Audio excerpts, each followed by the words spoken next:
o Corinthians talvez seja a situação mais grave por conta dos volumes.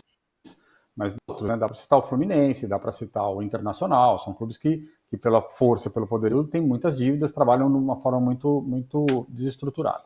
O São Paulo também tem ali um certo desequilíbrio, mas está tentando resolver ali um pouco com essa nova dívida que vai tomar para alongar passivos e tudo mais.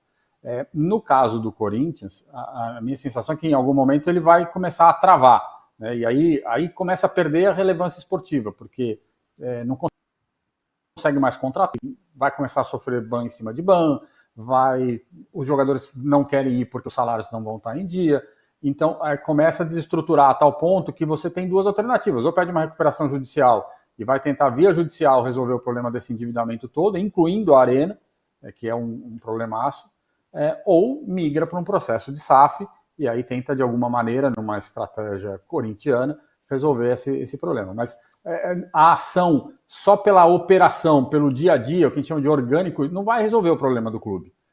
Esse é um problema hoje insolúvel. O problema tem que ter uma recuperação judicial ou um processo de SAF. Perfeito. César, muito obrigada pelas informações, bom trabalho por aí e até breve. Obrigado, um prazer falar com vocês, estou sempre à disposição. Até. Muito, muito obrigado pela aula. Imagina. Essa informação, né, a gente tinha que ter mesmo. Que bom que vocês vão ficar nessa, né? Porque a gente tem que pressionar esses dirigentes para fazer alguma coisa, senão vai ficar essa bagunça para sempre.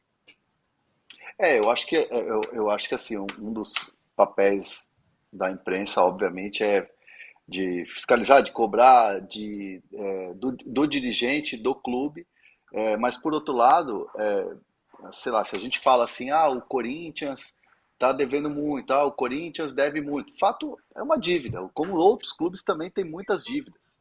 Como outros clubes também têm dívidas milionárias e muitas vezes não fica tão no foco como está o Corinthians hoje.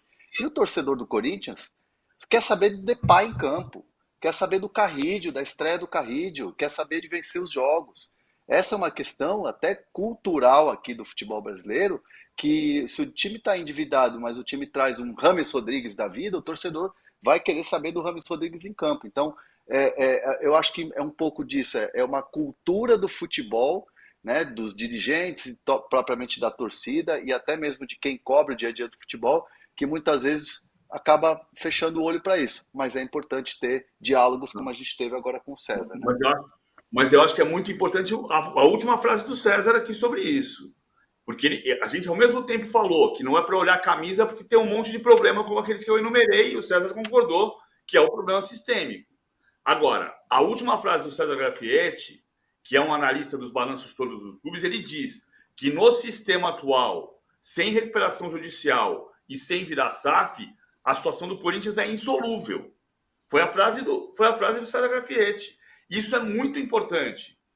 Ele não tá sendo profeta do apocalipse. Ele está analisando os números e dizendo que, pela análise dos números dele, a situação do Corinthians no sistema atual de clube associativo é insolúvel. A frase não é minha, é do César Grafietti.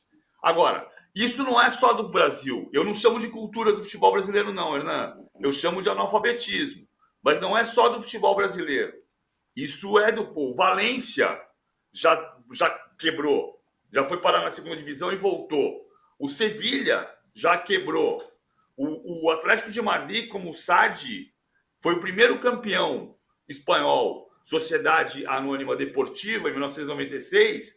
Em 2000 ele estava quebrado e foi para a segunda divisão. Então, isso também aconteceu em outros países onde não houve regulação. É por isso que o César está dizendo que precisa haver uma regulação do sistema para que ele consiga subsistir com saúde. Não saúde só para o Palmeiras, para o Flamengo, para o Corinthians. Para o Corinthians ter saúde e o sistema ter saúde. Então, é importante olhar a médio prazo como é que o futebol brasileiro vai conseguir se estabilizar diante do potencial gigantesco que possui. Tem dinheiro para trazer o Memphis Depay, mas esse dinheiro precisa ser regulado. O Thiago Corrêa tá mandando aqui no nosso chat. Não conseguiram organizar uma liga e vão fazer o fair play? KKK. É por aí, por enquanto, né, Thiago? Mas vamos manter os pensamentos positivos e dar as boas-vindas para o Samir aqui no nosso programa. Bom dia, Samir. Já citamos aqui o Depay, o Carrilho, o André Hernan e muitas perguntas para você. Vamos começar pelo Depay. Quando é que vai estrear?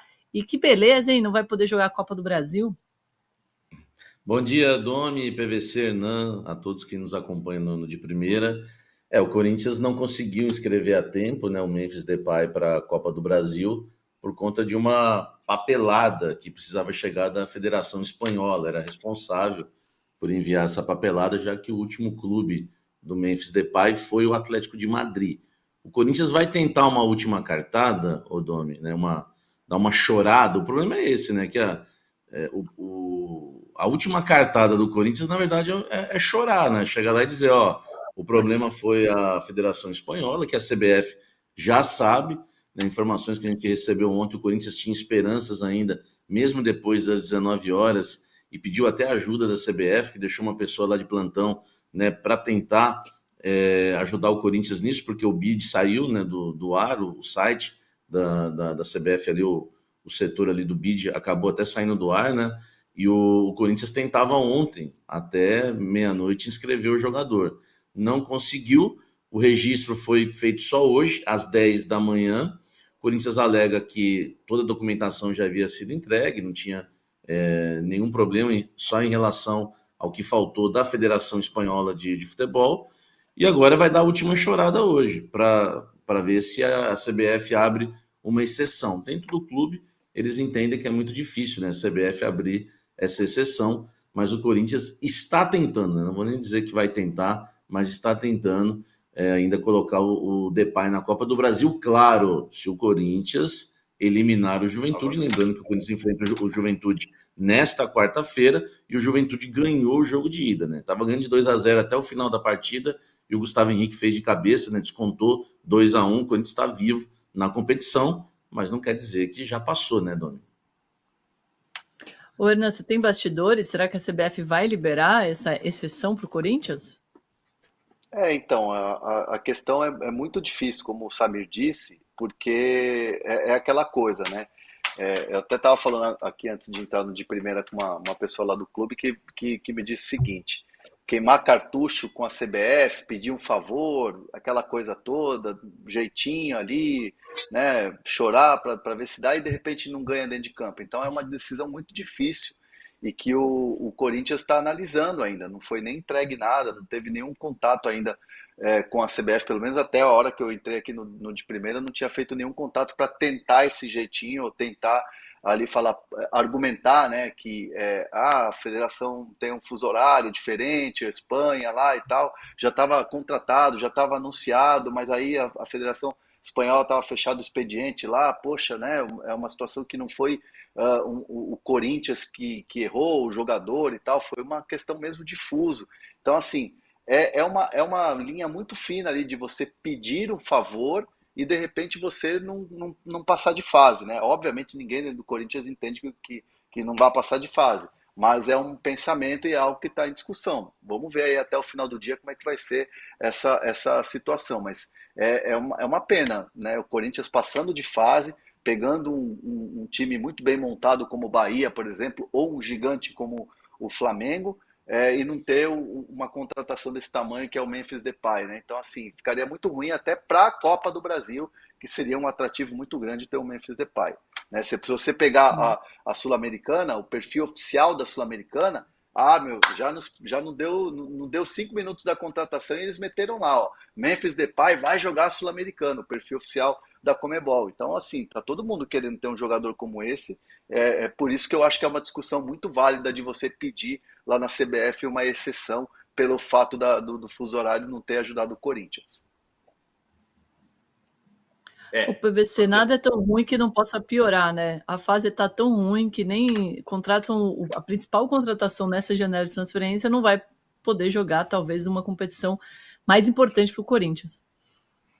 Que é a competição que mais dá chance de título nesse momento. Se ganhar o jogo de 1-0 e classificar nos pênaltis, são 4 jogos de dinheiro.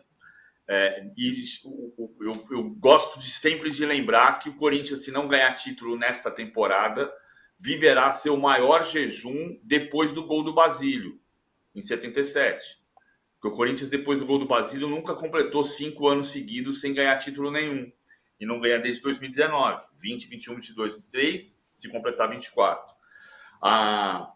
Eu queria ter 2 curiosidades, não sei se a gente consegue organizar. Uma é a seguinte, uma é uma brincadeira só, porque a gente fica na dúvida se chama ele de Memphis, de Depay, de Depay. A gente já disse que na Holanda a pronúncia oficial, a pronúncia na Holanda é Depay, e que o Memphis tem um problema com o pai dele que o abandonou, e por isso ele não gosta de ser chamado de Depay, ele prefere ser chamado de Memphis, que é como vai estar na camisa dele. Mas o sobrenome dele é Depay. Mas é possível a gente chamar ele de midiático, não é, Samir? É melhor. Eu acho o seguinte, acho mais simples. É filho, chama de pai. Não é filho, não vai chamar de pai. Tá bom. É um bom trocadilho. A outra nota que a gente está fazendo eleição semanal do melhor trocadilho. Eu acho que essa já está da disputa, hein, Samir? Parece que, assim, a gente ouve esses rumores em relação ao problema dele com o pai. Outro dia já estavam falando que ele já superou isso, já se acertou, né? Enfim, e não tem mais problema com essa situação. É claro que na camisa vai ser Memphis, né? Ele sempre colocou Memphis na camisa. E a gente vai ver na coletiva de apresentação, né? Quando o repórter falar Depay e ele não gostar, a gente já sabe que é Memphis. A gente vai ter que aguardar algumas dúvidas, né? O nome, o número da camisa também é uma dúvida, porque a gente não sabe ainda a camisa que ele vai usar. Enfim, ele já usou a 7, já usou a 9. A 9 é do Yuri Alberto. Dificilmente o Corinthians vai fazer isso com o Yuri Alberto. A 10 é do Garro, que ele usou bastante também. O Garro é um dos principais jogadores do time. A 7, para mim, é a mais provável. Para mim, não teria nem discussão. O Michael encerra o contrato de empréstimo no final do ano. A gente nem sabe se ele vai ficar no Corinthians, né, se recupera de uma lesão ligamentar, de uma cirurgia ligamentar, aliás. Para mim, eu acho que teria que ser a 7. Né? Tem a 11, enfim, que é do Romero. Tem algumas coisas para definir ainda. Não só a questão do nome, mas também o número da camisa. E daqui a pouco também eu falo sobre a estreia dele. A outra coisa que eu queria tentar compor, e eu acho que eu mais ou menos compus, mas eu queria saber se é possível fazer. Eu fiz a conta com base no salário. Se ele ganhava 16 milhões de reais por ano no Atlético de Madrid, vamos fazer a conta direitinho para não ter bobagem. Eu peguei a calculadora aqui. 16,000,000 dividido por 12, isso dava 1.300.000, certo? 1.300.000 por mês. Se você vai mudar de emprego, você vai subir um pouquinho, 1,5 milhão de salário. Aí, se ele ganha 1,5 milhão de luvas por mês, por 2 anos de contrato, 1,5 milhão vezes 26 salários, que são 13 no Brasil por ano, porque tem 13º, são 39 milhões de reais. São 40 milhões de reais, que estão diluídos em 26 parcelas. Então, é justo dizer que ele vai ganhar em torno de 1,5 milhão de salário e em torno de 1,5 milhão pela compra do contrato dele? Isso. 3 milhões de reais por mês é o início do salário do Depay. Isso daí Mas uma parte disso são as luvas, né? Que é o contrato dele diluído. Sim, as luvas e salário, né? Que quando a gente fala salário, a gente já está falando de CLT e também direito de imagem, porque a gente nunca sabe, né? Quanto que o Corinthians colocou de imagem e de CLT. Mas por que eu falei 3 de início, o PVC? Porque o Corinthians também fez alguns gatilhos de bonificações, sim, né? Por exemplo, se ele atingir um número de partidas, o salário dele vai aumentar. E mais as ações de marketing. E o que falaram para mim, e o Corinthians espera isso, é que ele venha atingir o número de jogos, claro. Então, com esses gatilhos de números de jogos, ele já pode pular para 3,5 milhões facilmente aí no segundo mês de contrato. Claro, nessa expectativa, né, de todos realmente foi alcançada, que é que ele realmente venha ter sequência de jogos no Corinthians. Eu não sei em relação a gols, se está colocado os gols no gatilho, né? Mas em jogos, certeza. Então ele pode pular aí para uns 3,5 milhões e tem o lucro que ele vai ter também nas ações de marketing com vendas de produtos, né? A gente fala camisas, mas sempre tem outros produtos também. Pena que ele chegou em setembro, né? Porque em agosto tem o Dia dos Pais. Agosto é dia dos... E tem também a questão, né? Você falou setembro, né? São 13 jogos, né, no Campeonato Brasileiro. E agora a Copa do Brasil ele não vai jogar, e tem os jogos da Sul-Americana, né? O Corinthians enfrenta o Fortaleza aí na próxima fase. Diga, Doni, por favor.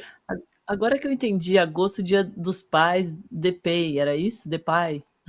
Nossa, foi fraca demais, né? Meu Deus do céu. Não, essa aí não dá para levar em consideração. Olha só, vamos fazer. Eu fiz uma bobagem de uma brincadeira, mas pense o seguinte: se o Memphis Depay for um sucesso, no ano que vem, uma das ações de marketing pode passar por isso. Se ele jogar muito bem esse ano inteiro, em agosto do ano que vem, você pode fazer uma ação ligada ao sobrenome dele. Pode fazer. Porque é dia dos pais, é dia do Depay. Enfim, mas isso, já que ele tem dinheiro em ações de marketing, ele tem. Pode criar um monte de coisa. Pode criar bonequinho do Memphis Depay. Para isso ele precisa fazer gol. Porque não existe marketing melhor do que vencer. Tudo vai ser em cima do desempenho dele, com certeza. Queria que você falasse também de outros jogadores que foram oferecidos ao Corinthians, incluindo aí Sérgio Ramos.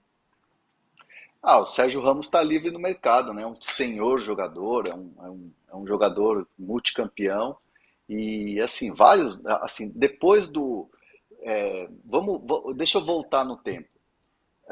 Janeiro de 2024, Corinthians, Gabigol. Um grande nome, o Corinthians quer um grande nome na gestão Augusto Melo e tal, para trazer impacto e tal. Começou com o Gabigol. Aí depois passou para Balotelli, né? Balotelli e tal, negociou, faltou só o Corinthians enviar a proposta para o Balotelli pegar um avião e vir e tal. Chegou a passar por Firmino, enfim, vários grandes nomes sempre estiveram na pauta do Corinthians. Quando começou a esquentar a situação do Memphis Depay, ele deu sim, gostou da proposta, aí deu um toco no Sevilha, o Galatasaray não era o que ele queria, aí começou a avançar a história do Corinthians, Fabinho pegou o avião, um monte de intermediário começou a jogar na mesa do Augusto Melo nomes, né? Teve o lateral esquerdo francês, que está muito tempo parado, agora teve o Sérgio Ramos, né? Agora o Sérgio Ramos. E o Sérgio Ramos é um jogador que tem um custo altíssimo, teria que convencer o jogador a vir para o futebol brasileiro, né? E assim, já parou a história na questão salarial. A pedida era bem alta, então o Corinthians já estava fechado com o Memphis Depay, já tem um custo alto, o Memphis Depay, é bem verdade, vai ser o quarto, o quinto jogador mais caro aí da América, né? Só fica abaixo de jogadores tops da MLS. Então, assim, o Corinthians viu ali que, já temos o Depay aqui, menos é mais, vamos com calma. Então, o Corinthians rechaçou a possibilidade de abrir conversa. Eu tenho informações do Kurzawa, né, que é o lateral esquerdo do PSG. Tentando lembrar o nome. O Hernan falou que ele foi oferecido. O Corinthians, não que o Corinthians tenha se empolgado com o nome, mas o Corinthians fez uma proposta, né, propôs para os intermediários que ofereceram o Kurzawa um contrato de produtividade sem um valor fixo, com um contrato até o final do ano. O Corinthians tem muito medo lá dentro, né? Conversando com 2, 3 fontes sobre esse assunto, o papo era sempre o mesmo, né? O jogador atuou 8 jogos nas últimas 3 temporadas. Quando voltou de empréstimo do Fulham, né, onde ele atuou apenas 6 jogos, ele jogou uma partida só pelo PSG, foram 8 minutos. Então, assim, é um jogador que não dá para você fazer um contrato top com ele, porque já não tem atuado no futebol europeu. Mas o Corinthians falou o seguinte: se ele quiser um contrato de produtividade, até tem, né, alguém informando por aí, né, a rede social hoje em dia vem informação de todo lado, que ele aceitou um contrato de produtividade. Eu não tenho essa informação, eu tenho outra, né, pelo contrário, que o Corinthians sugeriu. Então fala o seguinte para ele: Se ele quiser um contrato de produtividade ganhando por partidas, por metas, ele atingindo algumas metas, ano que vem, né, o Corinthians renovaria e faria um contrato melhor para o Kurzawa. Então a gente, né, vai ter que aguardar. O Sérgio Ramos, o Hernan já decretou como descartado. No caso do francês, existe essa possibilidade, que aí vai depender, né, do lateral francês querer jogar ou não no futebol brasileiro com um contrato de produtividade. O PVC, o Luciano Corinthians está falando aqui que o Sérgio Ramos seria show. Seria? Cara, eu desconfio muito disso. Eu acho o Sérgio Ramos um monstro sagrado como jogador. Mas ele não tem contrato, ele não está jogando. E você vai pagar mais 3 milhões de reais para um jogador que você não sabe se vai conseguir jogar. Então, eu sou muito reticente. Pode me chamar de conservador nesse aspecto, mas eu não contrataria o Sérgio Ramos. E olha, eu acho que o Sérgio Ramos... Eu pego a camisa do Sérgio Ramos aqui da final da Champions de 2014, que ele fez o gol no minuto 94. Eu sou Sérgio Ramos Futebol Clube, mas eu não traria porque eu acho que o custo-benefício vai ser ruim. Qual?